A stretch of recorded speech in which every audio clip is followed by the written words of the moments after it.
Gonna be checking out another Bumbles video today. This one, I saw that there was Street Fighter, I believe, on the thumbnail. But there were a bunch of other games as well. So I'm looking forward to learning something new about these ones.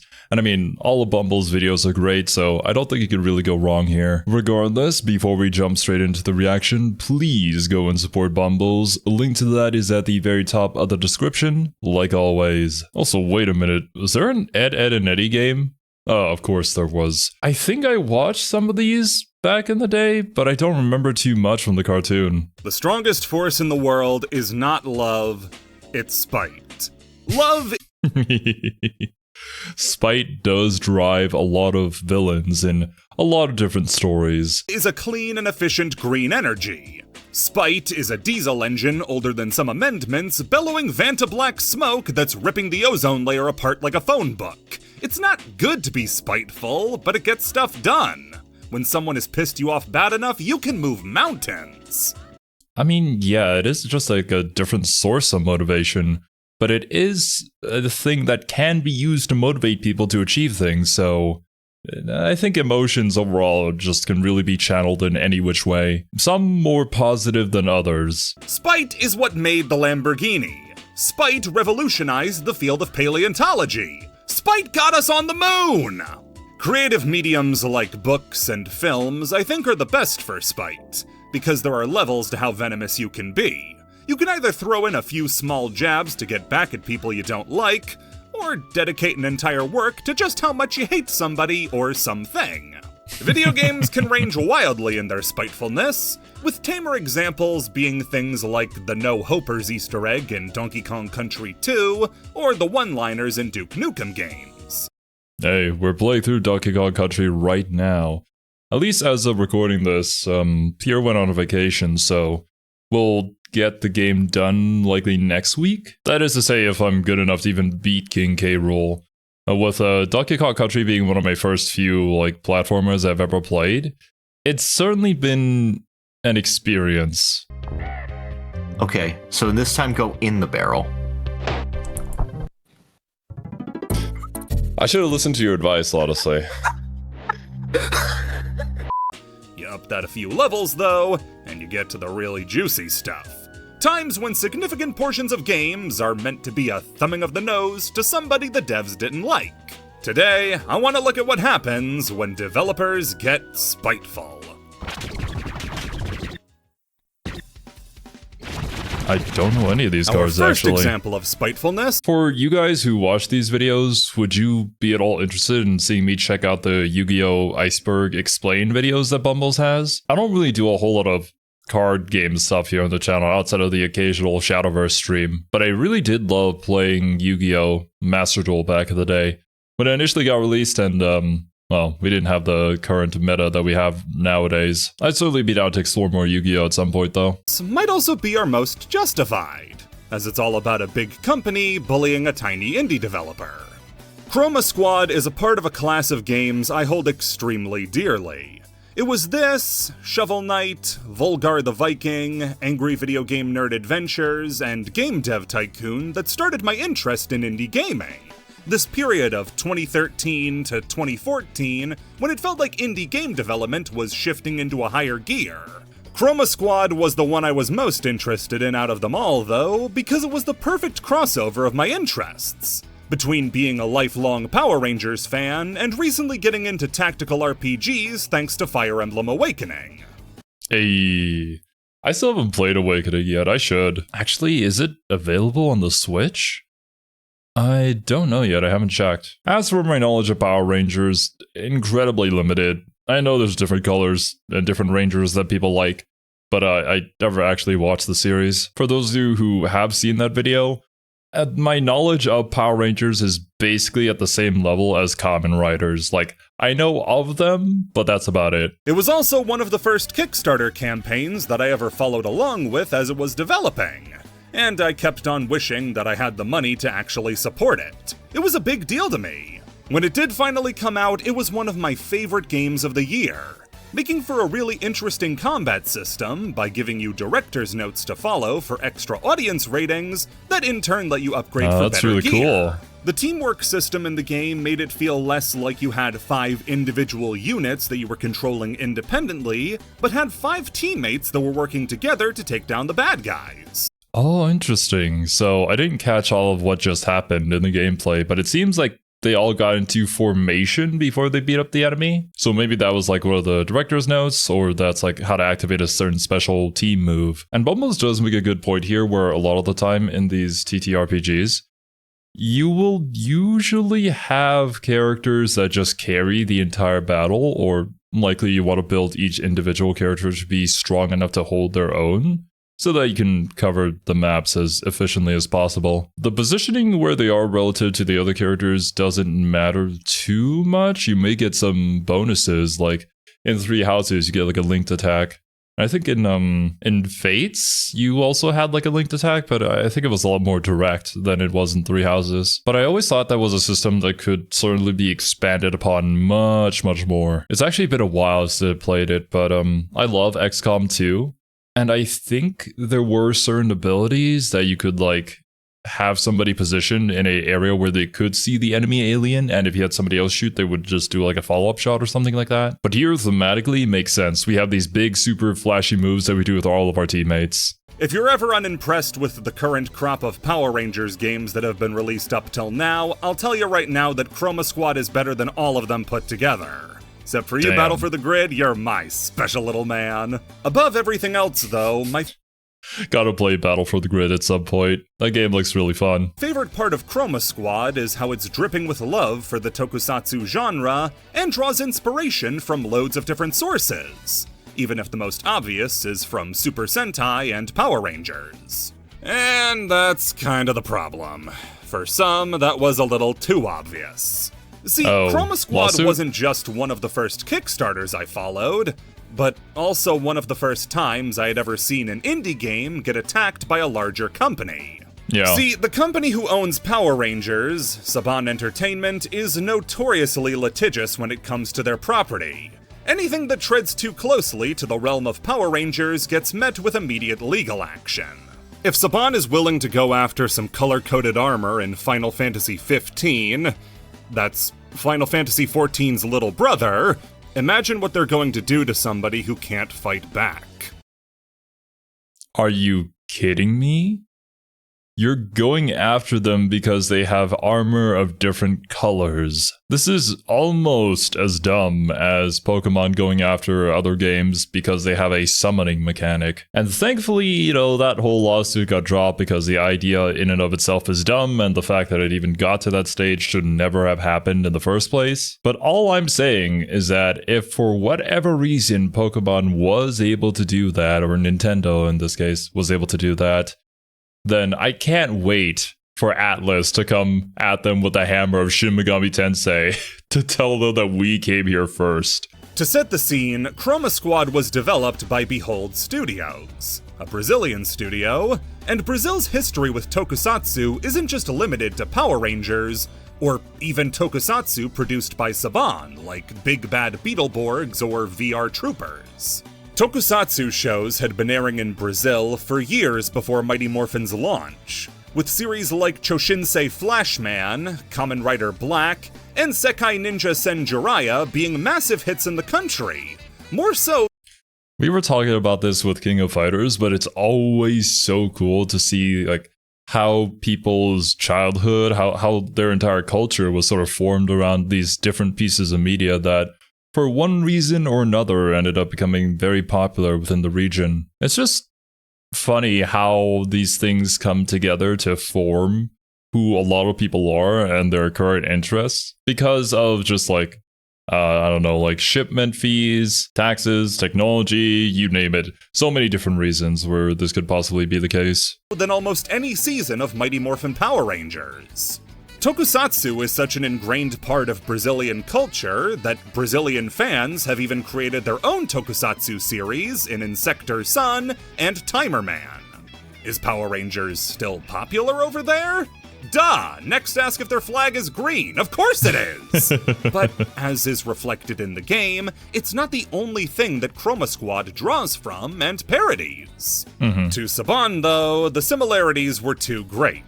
And on July 17th, 2014, Behold laid out the current stakes to Kickstarter backers.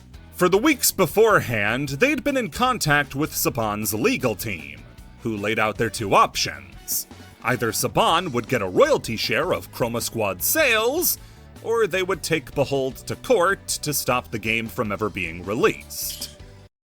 That fucking sucks, dude. Because we use, like, the Super Sentai genre as a whole for inspiration, and we have characters with different colors, you're just gonna take royalties from us immediately, even though you had nothing to do with the project. I love how it's also titled A Small Hiccup. I think it might be a little bit more major than that, but hopefully things get resolved. Seeing as the game was funded by fans who they had an obligation to deliver a game to, as well as being a 6-person development team taking on a multi-billionaire, Behold was forced to agree to a number of changes before the game could be released. Damn First it, dude. is one I've been choosing to ignore. See, the game isn't actually called Chroma Squad. The logo was updated, so now the game is called Chroma Squad, inspired by Saban's Power Rangers. Wow. Wow.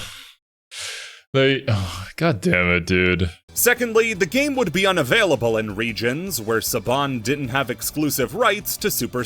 No, not Thailand. No!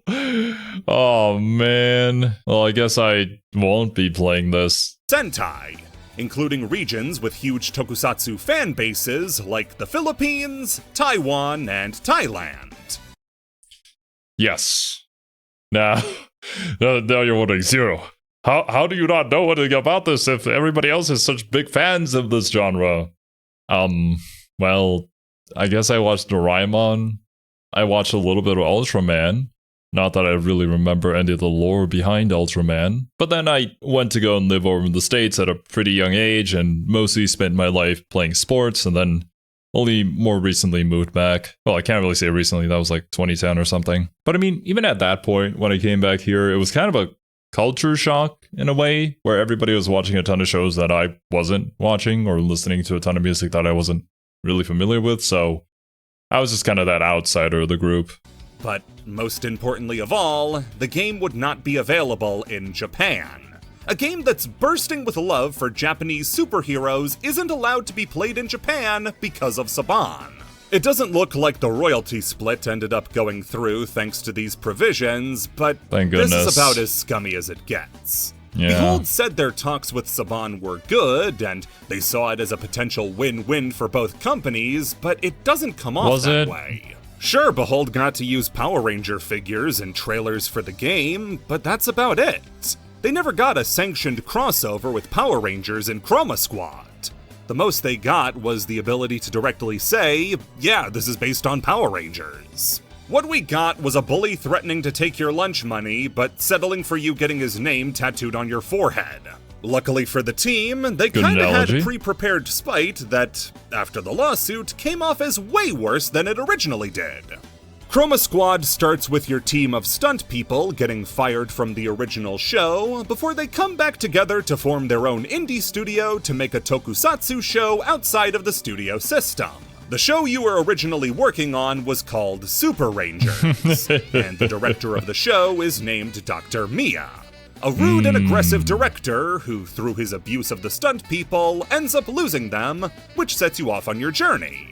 Mia is an amalgamation of a lot of different people who worked on Power Rangers over the years. From belligerent directors who mistreated the cast of the show, to Hayam Saban himself, when it comes to Miha's habit of claiming credit when the show is good, and shifting blame when the show is bad. I was actually a little hesitant, though, to include this as a spiteful move, since Dr. Mia, which, for those without a mirror handy, is just Hayam backwards and with a space, was actually present in the earliest Kickstarter builds of the game before any legal action had been taken. That meant they had made this character without even needing a personal reason. They were just hating Hayam Saban because they're real tokusatsu fans.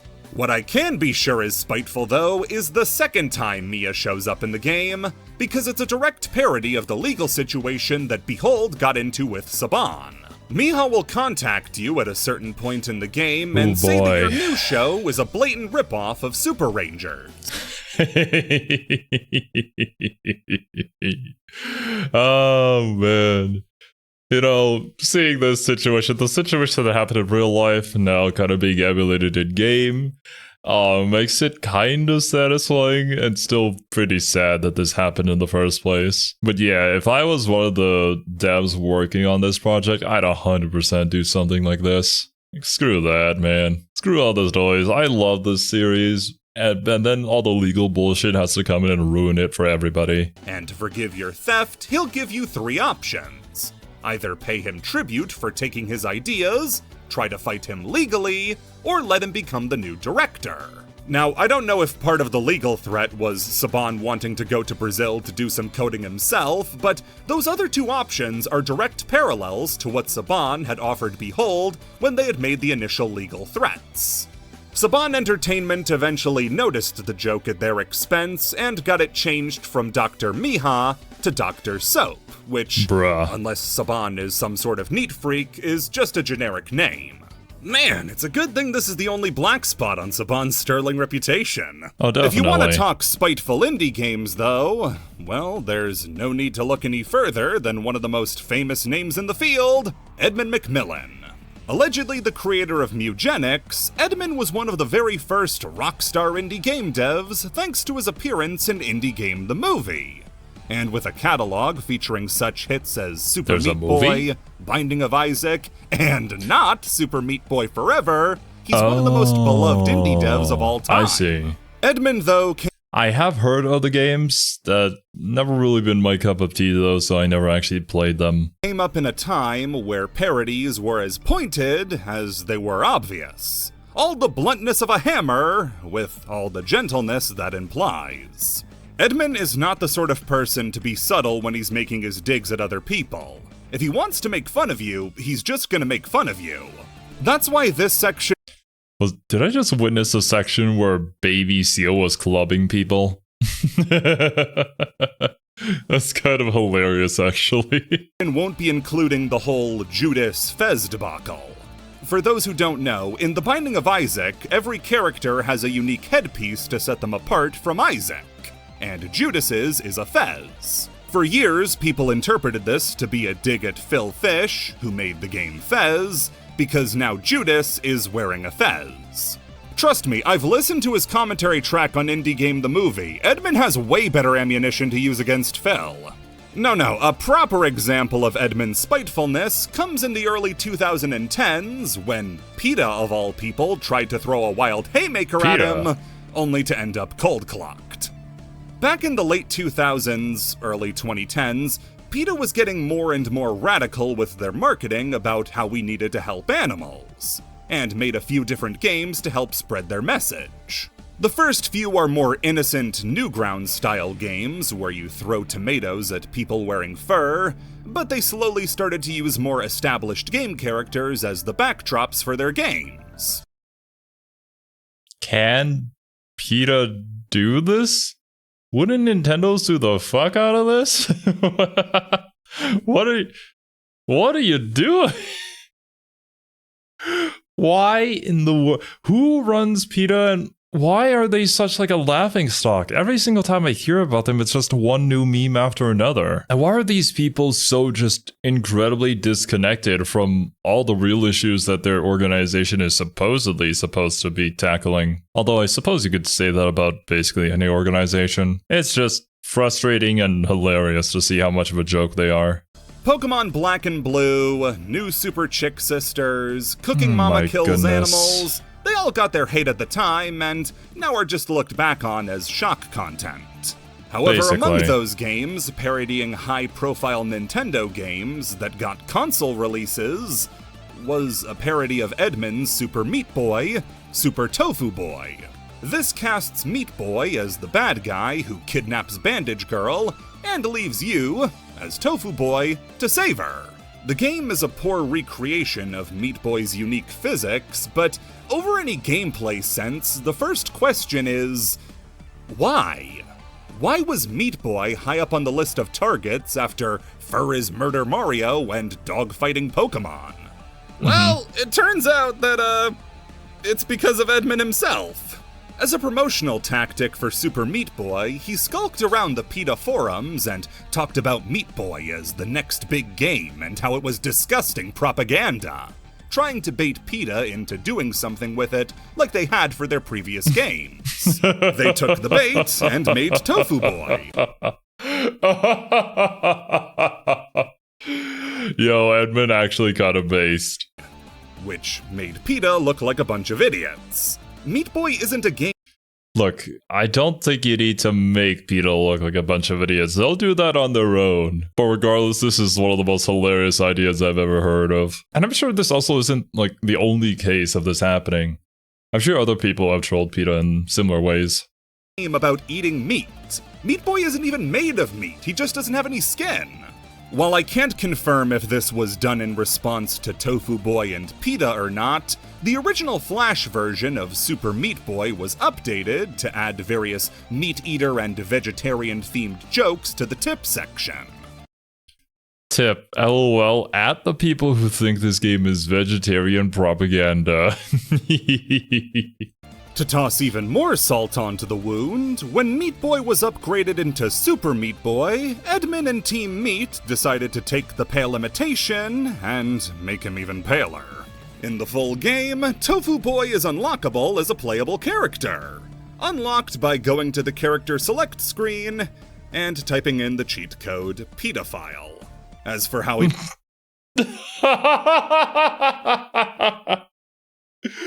Oh man, that's so freaking good, man. I love Spite. performs, Tofu Boy is the worst character in the game, with a jump height and run speed that's totally pathetic compared to everybody else. He's a character so bad he can't even clear most of the game's levels. Tofu Boy will never know the pleasures of completing 1-1. The in-game reason given as to why Tofu Boy is so bad? An iron deficiency. Edmund made a problem and then made fun of the problem. Is there any wonder why they're calling him the best to ever do it? Oh, however, my goodness, we also know what a maliciously awesome. spiteful Edmund looks like after the Binding of Isaac community ruined a special unlock condition. The Lost is a character added in the Rebirth expansion for Binding of Isaac that Edmund and his team put a lot of planning into. A character intended to be the sort of mystery you wouldn't even find out about until years after you started playing. The idea behind The Lost was that it would be a community effort to unlock it, everybody coming together to make the clues make sense. Some people might learn that the first trigger that needed to be activated to unlock The Lost was dying as Isaac on the first floor to a Mullaboom. Others might figure out that the last step is beating Satan with Azazel, all through random little messages that the community will have to stitch together. It would have been nice if that was the way it panned out, but it didn't. So, what happened here? I'm going to throw out a guess and say people just ripped the game files apart and just connected all of it together in a couple of days, maybe weeks. Because within a week of Rebirth's release, data miners found the triggers needed to unlock the Lost, and now anybody could unlock him by following the wiki. This was a huge disappointment for the team. Like I said, this was a secret that was meant to stay hidden for a long time. Something to get the community buzzing and talking. Something to extend the game's life long past its initial release. But because data miners were too antsy to figure out everything the game had, it only took a few days. Edmund and Isaac's development. Even with data miners, though, I feel like there are certain games that have been able to keep secrets for an incredibly long time. Like, wasn't there the new area in Nier Automata that was discovered, like, a few years after the game had been released? Or, like, the 3D model of Neo that's just randomly within the files of one of the Drakengard games? Now, obviously this hasn't been confirmed, but my personal theory on a lot of the Marvel Rivals leaks that were initially released when the game was released was that they knew that there were going to be data miners looking in through the files to see like what new heroes would be coming around, and then they put in Pastepot Pete in there, which I don't think he's gonna become a character, but they probably knew it, so they had a few red herrings just placed in there. I get it though, as a dev, this is kind of the intent, and having people just rip apart your game isn't really what you want them to do. This was supposed to be a fun event, but then it kind of turned into, well, this. So I wonder what the response is going to be. How spiteful are we going to be with data miners? And Team Nicholas would do two things to pay back the community for ruining the surprise. First was the inclusion of the new item, the data miner. A held item that, when activated, would glitch out the room you were in, increasing and decreasing your stats, breaking all the sprites, giving your tiers random effects, and making the music ear-gratingly unbearable. By Edmund's own admission, it's the worst item in the game because any positive it was has, meant to be. like the stat boost, is undone by how horrible an experience it is to actually use it. The other thing they did was make the next special character unlock a hell of a lot harder. The Keeper was added in the Afterbirth expansion, and to avoid data miners figuring out what the deal with the character was, all of his assets would be kept out of the game files. Oh. How were we supposed to unlock stuff that wasn't even in the game, though? Yeah. Simple. Add it back yourself. The Keeper ARG was a game outside of the game of The Binding of Isaac, where players would follow hints to try to figure out how to unlock the Keeper, having to keep track of things like the number of shadows in the background of an image of the lost, only found by translating the pixels on an achievement's icon to ASCII to find an Imgurling. Jesus Christ, yeah. I think ARGs are really fun in concept. I would never personally interact with one because I don't have the brains to figure that one out. Or honestly, just the time as well. But if that's something you're super into, then yeah, I'm sure these sort of events would be incredibly cool. This led people to look for clues in the movie The Lost Boys, which led fans to visiting a location from the movie where an Isaac poster could be found with a phone number that had been ripped off. The last digits that fans needed to find out were 109, a reference to the amount of hours it took data miners to spoil the lost mystery. That same number is also the description you get when collecting the data miner in Binding of Isaac.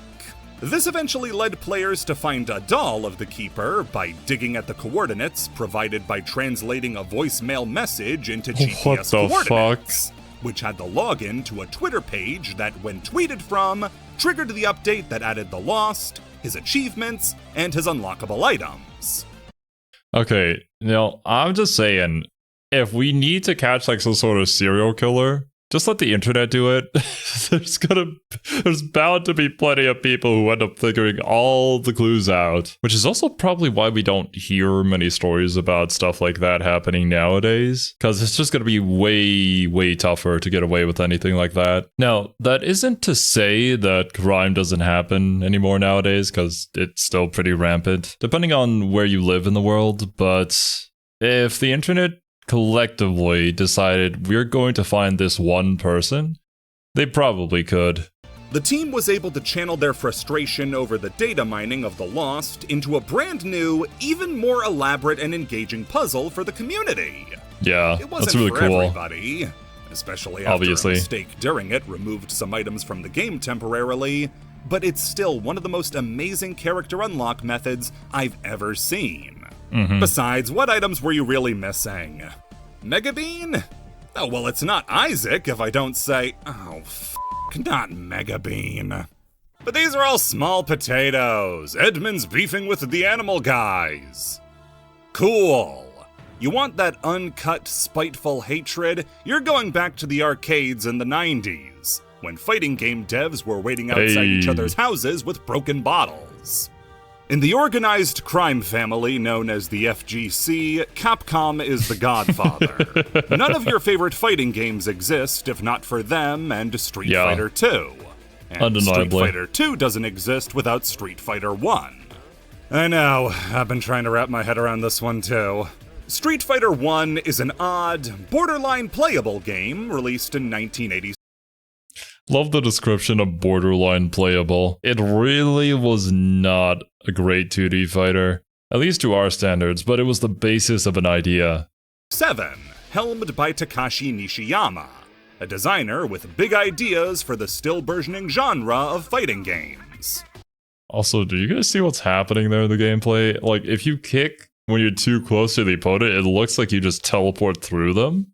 While the fighting was one part of it, Nishiyama was more interested in fighting games as a medium to tell a long-form, overarching story, and so gave a heavy focus to it in Street Fighter, creating loads of backstories for every part of the world.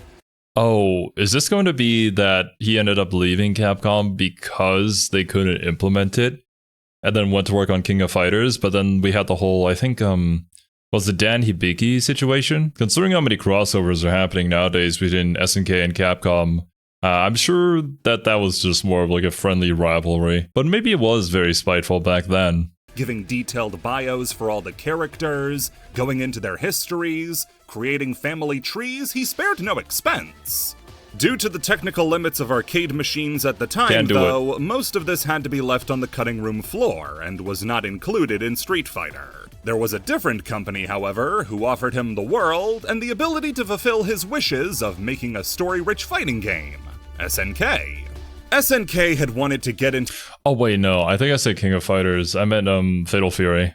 To the field of fighting games, and to start out, poached Nishiyama from Capcom. He already had one foot out the door, right? Thanks to personal differences with the top brass at Capcom, and SNK grabbed the other leg and swung him into the director's chair for their answer to Street Fighter, Fatal Fury. This scratched the itch that Nishiyama had for a fighting game with a robust story, crafting a years-long storyline following the two brothers, Terry and Andy Bogard, as they returned to Southtown to defeat the man who killed their father, Geese Howard. This story would inspire fellow developer Hiroyoshi Matsumoto to make his own fighting game set in the same universe as Fatal Fury, Art of Fighting. Nice. Set in the late 70s, Art of Fighting tasked you with rescuing Yuri Sakazaki from the evil Mr. Big, either taking up the role of her maybe boyfriend Robert Garcia, or her karate gi-clad brother, whose name starts with RY and ends with one of the last two vowels. Ryo and Ryu. I can see why some people may get them confused, and maybe Capcom had a problem with this. That's right! Ryo Sakazaki, folks! Because of this, SNK would get their shit pushed in for the next few years. Now, it's important to remember that Ryo was made in part by Takashi Nishiyama, the guy who also helped to create Ryu. He said before that Ryo isn't meant to be a dig at Ryu or his former employers. If anything, Ryo is a homage to his former work. Capcom said, "F you, I'm gonna kill you." The release of Art of Fighting started a years-long feud between Capcom and SNK. Really? They'd already be at odds for occupying the same space in arcades, but this turned the Cold War red hot. Capcom was incensed by what they saw as a blatant ripoff of Ryu, and decided in 1995 to start the counteroffensive. Street Fighter Alpha was the next Street Fighter game after 2 and its revisions, and it introduced a nice amount of new characters, like Charlie, Rose, and Adon. Among them, though, was a character hidden behind a super-specific requirement. By highlighting random and punching in a code, you could unlock Dan Hibiki. Hey. Dan is a martial arts goofball. His attacks are all pathetic versions of Ken and Ryu's. His fireball barely goes out an inch in front of him. His DP is wimpy and weak, only being invulnerable at random. His Super Hadoken is just him being able to perform a single regular fireball. If you didn't know anything about the bad blood, you'd have just assumed these were all parodies of Capcom's own characters. But really, everything about Dan is built to be a joke at SNK's expense. Dan's pink gi might seem like it's meant to be a silly version of Ken and Ryu's, but the undershirt is what makes it a dig at Ryo specifically. Yeah, okay. While his ponytail and little bit of hair sticking out of the top is meant to be Robert's hair. His impotent fireball is the Kouoken, Ryo's fireball from Art of Fighting. Oh, okay. Dots are connecting. Yeah, that makes a lot of sense. Because for them, their fireball doesn't go out like that. It doesn't actually extend across the screen. So that's what they were going for. Oh, man. Fighting when you have a low special meter. which makes the fireball only extend out a little bit in front of you. Uh-huh. Dan's Hisho Buraiken is a joke aimed at Ryo's special move, the Ryoko Ranbu. About the only unique thing about Dan is his legendary taunt. All of this was bundled together into a package calling SNK a joke, because look how dumb all their moves are in the world of Street Fighter. Dan would also come packing win quotes like, "I hate the art of fighting, but I want to become the king of fighters." Speaking of KOF, most people end the conversation about Dan at Capcom beat up SNK, stole their lunch money, and left. But this wasn't a one-sided rivalry. But hey, yeah, we have, what's his name, Shingo? Yeah, I think Shingo's actually a really fun character. See, when Dan assassinated Ryo and Robert, he made the mistake of leaving one member of Team Art of Fighting alive. No, obviously not Takuma. He got when they made Dan's dad, who got killed by Sagat. No, I mean that damsel in Yuri? distress from the first Art of Fighting game, Yuri. Yuri became a playable character in Art of Fighting 2 and avoided Capcom's wrath because, well, shit, we're gonna make this character in a few years. SNK used Yuri's moveset as a way to poke fun at Capcom for what they did with Dan, including Natatsu, Shoryu Reppa, Shin Shoryuken, Raging Demon, even Dan's Hisho Buraiken has been adapted into her level 3 from KOF 14 onwards. Yo, actually, I didn't know that about Yuri. That's actually really cool. Loving the back and forth here, though. Like, yeah, sure, we'll take some. If you're gonna dish out some, you'd better be ready to take some. Also referenced Street Fighter in the original King of Fighters. Ooh, this one I know. I believe they have Guile, like, as a statue frozen in the background of Rugal's, like, little boss arena. Or at least in this cutscene when you first meet him. Just like a group of fighters that Rugal has beaten before in the past.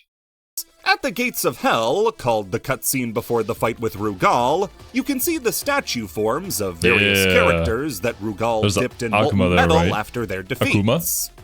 Among them is clearly a statue of Guile from Street Fighter.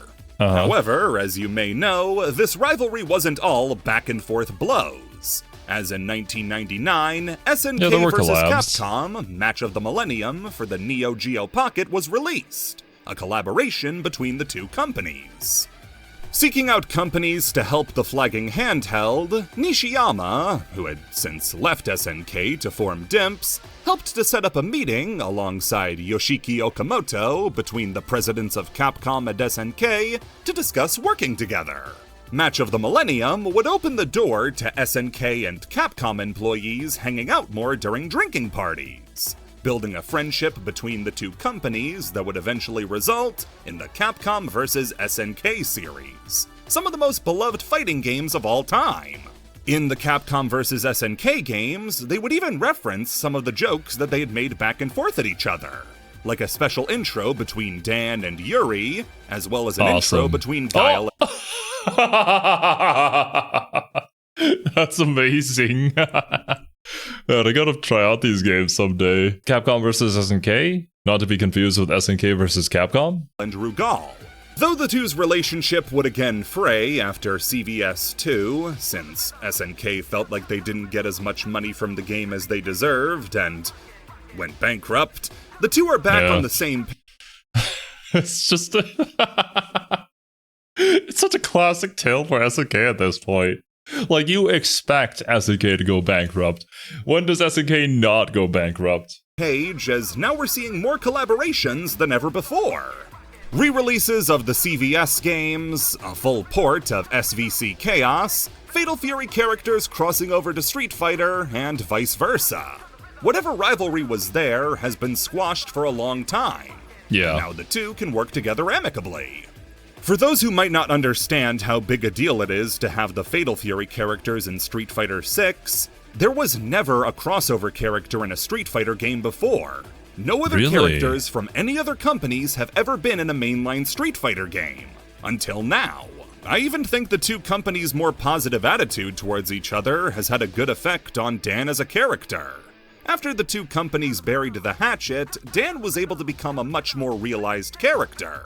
even getting some really good stuff in the comics. Nice. Heck, Dan was even briefly good in Street Fighter V, in the most Dan way possible, because of a glitch. But what about when an entire series changes course because somebody felt like making themselves a problem? I've talked about this a bit before, but that was mostly setup. What we're talking about this time is the payoff. It feels insulting to call Suda51 a crazy person.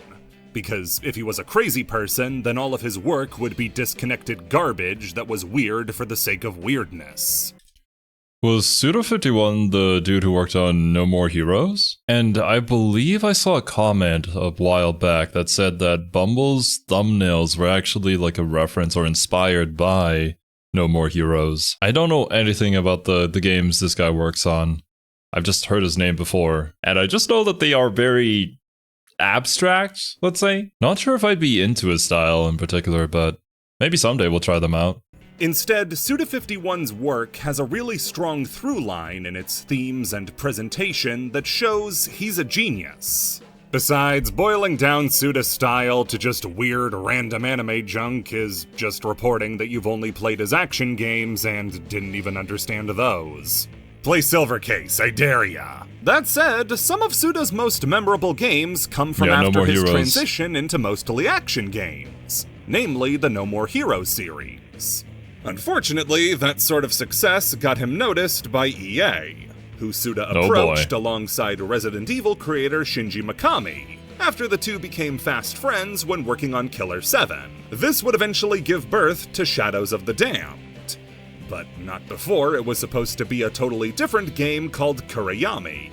The description of a dark survival horror game with a de-emphasized combat and a Kafkaesque tone exploring the dark corners of the human mind is completely detached from the game that ended up coming out. Kurayami was supposed to be a game where subtlety was the killer, not the monsters. You'd work yourself up into a bigger frenzy, wondering what was going to happen next than the game would ever even deliver on. We all have different ideas of what makes good horror, but for me, this is the type that's most effective at keeping you afraid after the experience is over. The type that gets you peeking at the dark corners of your own house, wondering if now is when the scare finally comes. I would agree that that sense of dread that particular horror genres can invoke within you is kind of a part of the horror that I enjoy and I do look for. And I can respect anybody who completely disagreed with my take of like, if a horror game gave me a gun and I can like fight back against the monsters, then that's like a part of the horror because you have limited resources and then you have to manage all that. But like, you know, there's a scary monster that you do want to get rid of, but you have to decide if you want to spend the resources on it. It's just, for me at least, it doesn't add to the horror. For me, it just feels kind of annoying. What Bumbles is describing here, though, sounds pretty darn cool, but as he said earlier, I'm expecting this to not turn out that way at all. That's what made me fall in love and enjoy Psychopomp so much, and that's one of my favorite horror games of all time. In contrast to Shadows of the Damned, you have a game without an ounce of subtlety. A game that sounds like a Suda51 game, as told by somebody who never really played one. It's the first time a game that touts itself as a Suda51 game doesn't have the same feeling as the rest. It has the feeling of a game that wears the label of a Suda51 game, but simply to pass inspection. The inside is nothing like what it should be. Comparing this to games like Silver Case, Flower, Sun, and Rain, or even the first No More Heroes, you can tell that this is something completely different. What's the deeper message behind Shadows of the Damned that those other games have? To me, it just doesn't have one. It's no surprise that the game did in fact have a cursed development cycle, with Suda's punk rock philosophy on game making rubbing up against the higher-ups at EA, until he was eventually worn down. Whenever Suda proposed something new, it was either turned down or turned into something else. The game has no gun, you better add a gun. The gun has a fairy living inside of it? Make it a skull. The game is about these deeply personal themes of existential dread? Make it Mario, but Bowser. It Sucks, man. It sucks. I'm so glad that I'm not a game developer in that sort of situation where I have this really cool idea, but then the publisher is like, nah, change it. We know better than you do. I hope Suda's doing his own work now, or at least has a lot more creative control over his projects. Sir, but dick joke. Dick joke, Wait, what the hell? Dick joke, penis joke? Alright, what's going on here? That's a big Suda boner. wasn't even able to direct the game, only serving as an executive producer, and therefore had even less input on what the game would be. When reading through Suda quotes from the time about the game and what had happened, something that kept catching my eye was that he never said, "An employee told me this," or "I was told by an executive." If he's ever talking about EA, he's referring to it as a singular entity. EA said this. EA did this. Either Suda didn't really know who was talking to him about elevator pitches, or he kinda just chalks up all the negativity tied to the experience to the concept of EA. Shadows of the Dam ended up reviewing. You know, that's actually really based.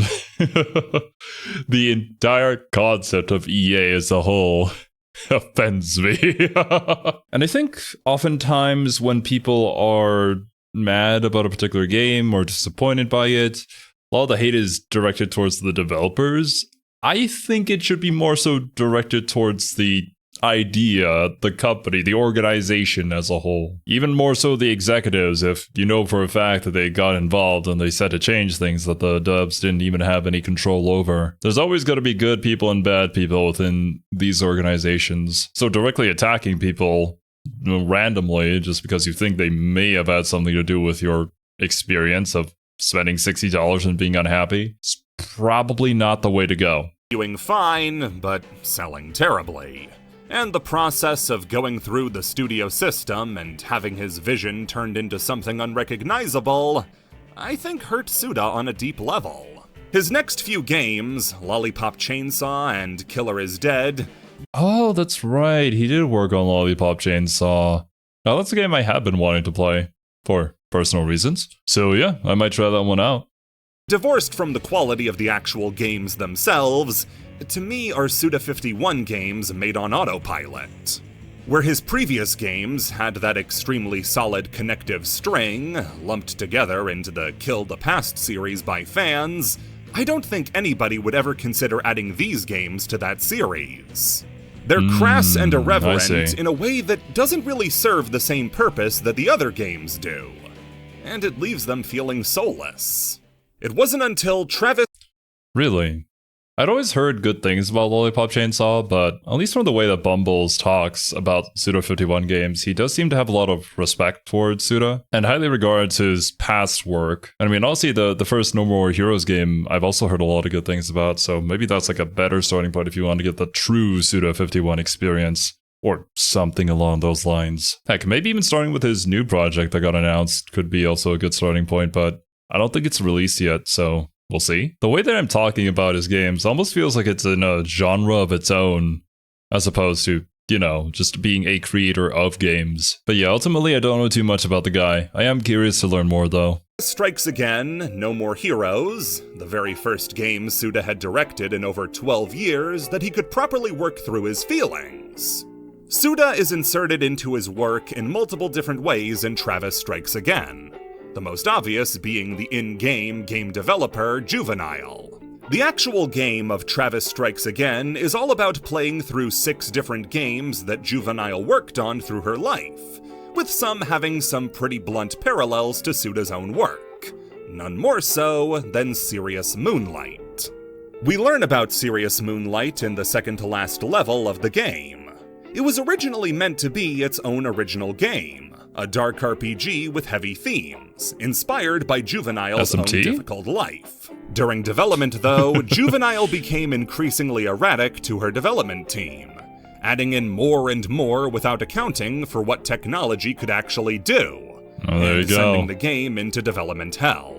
By the time she realized the scope was too wide and she had to get something out, the rest of the staff was actively revolting.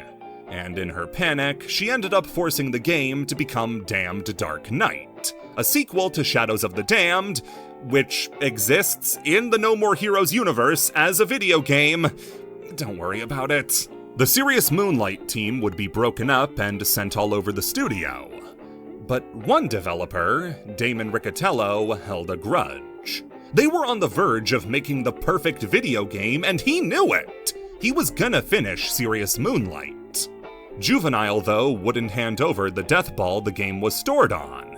And to get it, Damon beat Juvenile into unconsciousness, both to get the ball back and to get back at Juvenile for getting Serious Moonlight cancelled. The No More Heroes series is not one to shy away from difficult subject matters.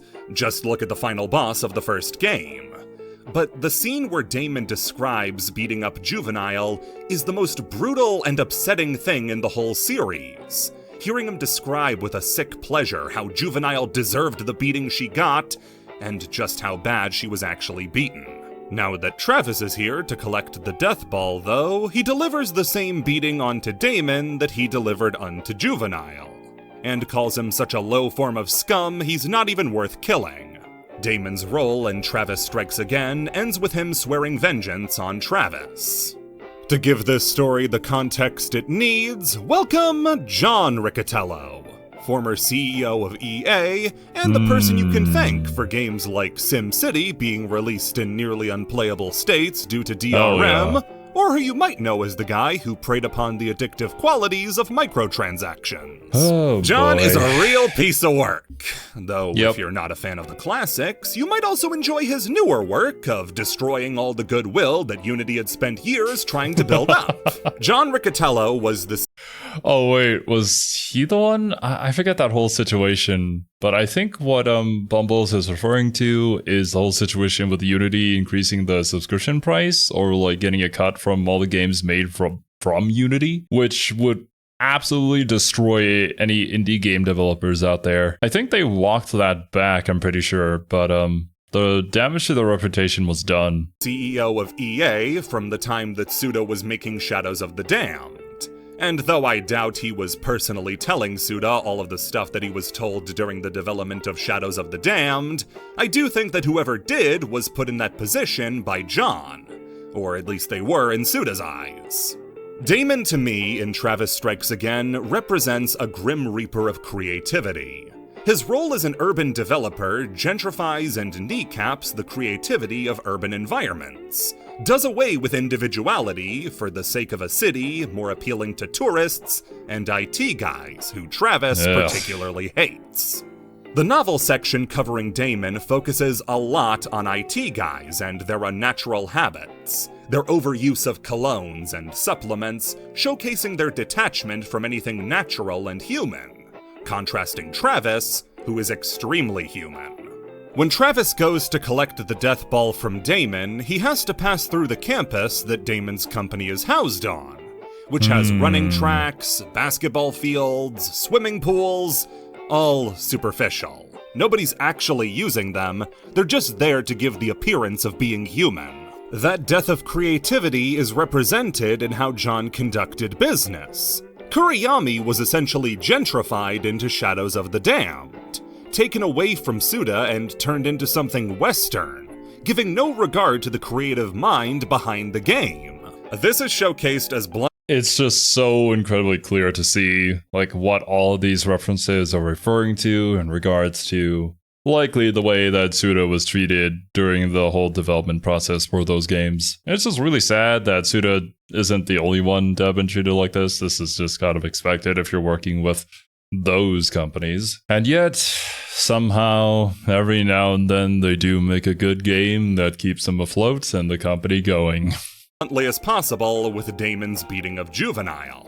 It's how Suda felt post Shadows of the Damned, left twitching and beaten as he realized what was his wasn't anymore.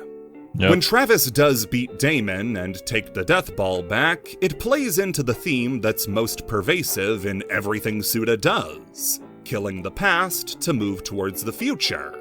The Damned Dark Knight section, despite being about the worst time in Suda's life creatively, is a hopeful one.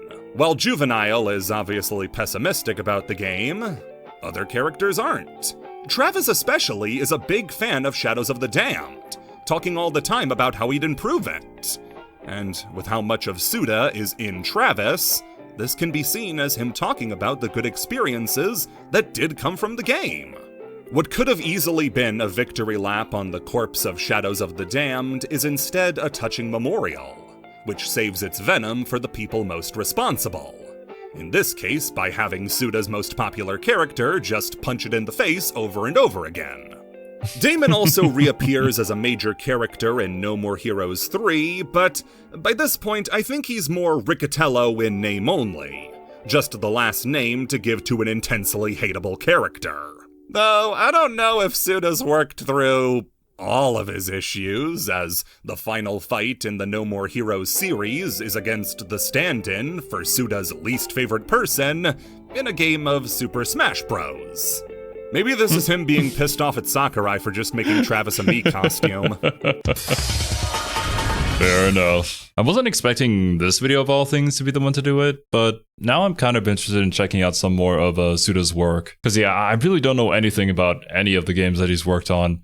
I've only ever heard of like Lollipop Chainsaw as well as No More Heroes, but all the other stuff, this is completely new to me. Now, while we did hear a lot about these funny stories of game devs being spiteful because, you know, a lot of other people or companies or the executives got a hold of their project and forced it into something that it wasn't, trying to get into legal trouble, some rivalries between companies and whatnot.